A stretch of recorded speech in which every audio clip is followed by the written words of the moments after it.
My name is Sarah, and I am 34 years old. For a whole decade, I believed my marriage was a beautiful dream that would never end.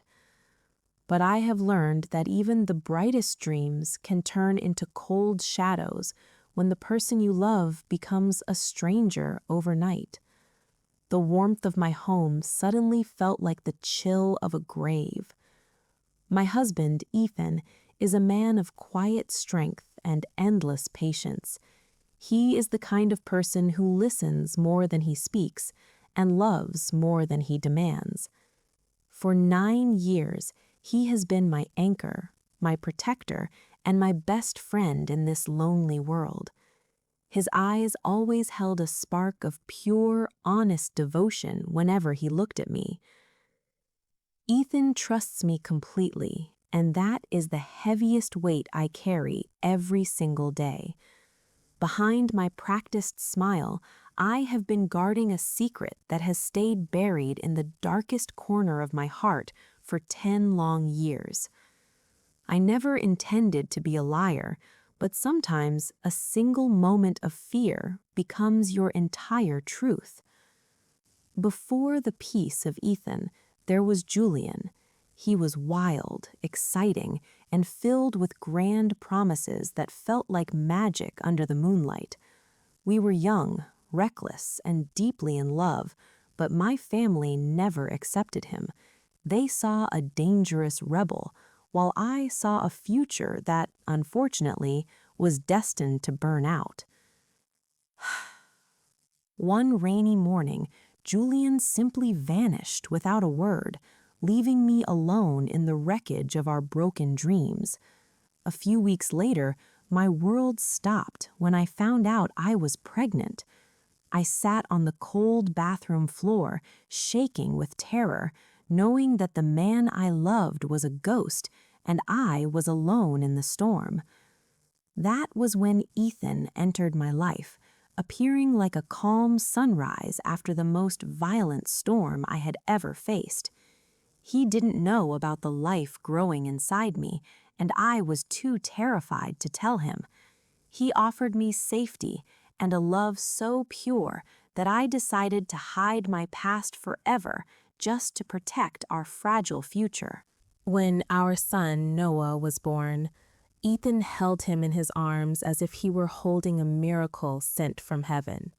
"He's perfect," Ethan whispered, his eyes overflowing with tears of joy. "He has my heart, Sarah. He is truly ours." I wanted to scream the truth right then, but the safety of my silence felt much better. Every day, I watched Ethan change diapers, stay up through the long nights, and patiently teach Noah his very first words. Every day, Ethan gave his entire soul and every bit of his energy to a boy who didn't share a single drop of his blood. And every day, the guilt inside me grew like a silent, slow-acting poison. As Noah grew older, the ghost of the past returned. I began to see Julian in the curve of Noah's smile and the rebellious spark in his dark eyes. Ethan never noticed the difference. To him, Noah was his mirror, his pride, and his only reason for living. We were a happy family, but we were built on a foundation of hidden glass. The glass finally shattered on a bright, sunny Saturday afternoon. Noah was playing football, running with the wind when he suddenly collapsed on the grass. My heart stopped beating as I watched Ethan run across the field, screaming our son's name in a voice filled with pure agony. The world turned gray as the ambulance sirens approached. At the hospital, the air was thick with the smell of medicine and fear. The doctor finally emerged, looking confused as he gripped a clipboard that felt like a death warrant to me. "There is a medical problem," he said quietly, looking at Ethan. "The blood types do not match. Biologically, this is impossible." Ethan stared at the doctor, his face turning into a mask of pure, silent confusion. "What do you mean?" he asked, his voice barely a trembling whisper. I felt the floor disappear beneath my feet. The secrets I had buried under 10 years of memories was finally clawing its way out, destroying the man I loved. The silence in the hospital hallway was more terrifying than any scream. Ethan didn't move. He didn't blink. He just stared at me, his eyes searching for a truth that I had stolen from him a decade ago. I tried to speak, but the words felt like dry sand in my throat. My 10-year lie had finally caught up to me. "Ethan, please, let me explain," I whispered, reaching for his hand. He pulled away as if my touch was poisonous. "Explain what, Sarah?" he asked, his voice cracking with a pain that shattered my heart. "That our son isn't mine? That every 'I love you' was built on a lie?" He looked at me like a complete stranger. He didn't wait for my answer. He walked past me, his footsteps echoing like a drumbeat in a funeral. I watched him sit by Noah's bed, holding the boy's hand. Even in his deepest pain, he couldn't stop being a father to a child who didn't share his blood. I stood in the doorway, a ghost in my own family. Just when I thought it couldn't get worse, the past walked through the hospital doors. Julian. He looked older, his face hardened by time, but his eyes still held that same reckless spark. "I heard about the accident," he said, his voice cold and devoid of any real fatherly love. "He's mine, Sarah. I'm here for what belongs to me." Julian didn't care that Noah was fighting for his life. He only cared about the DNA and his rights.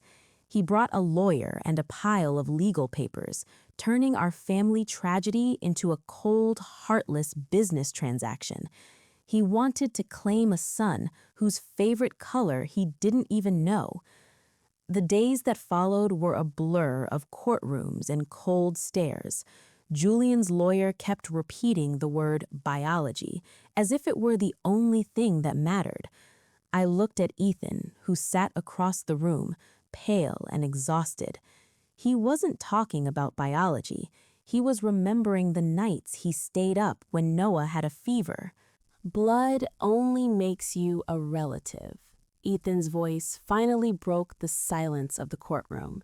He stood up, his hand trembling but his gaze steady.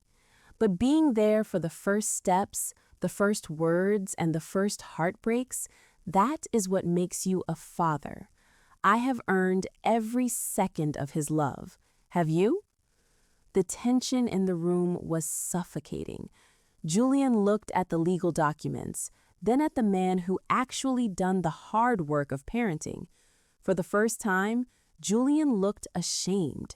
He realized that while he had the same blood, he was nothing more than a stranger to the boy in the hospital bed. In a surprising move, Julian eventually backed down. He realized he could win a court case, but he could never win a son's heart that already belonged to someone else.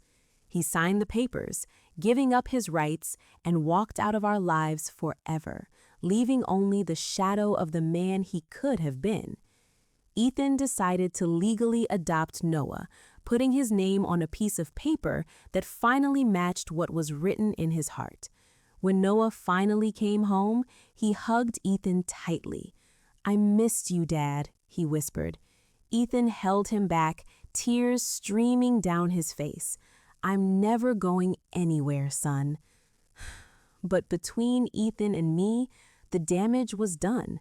The house is quiet now, and the laughter is gone. He stays for Noah, being the perfect father he always was, but he sleeps in the guest room. I have my son, but I have lost the soul of the man who was my everything.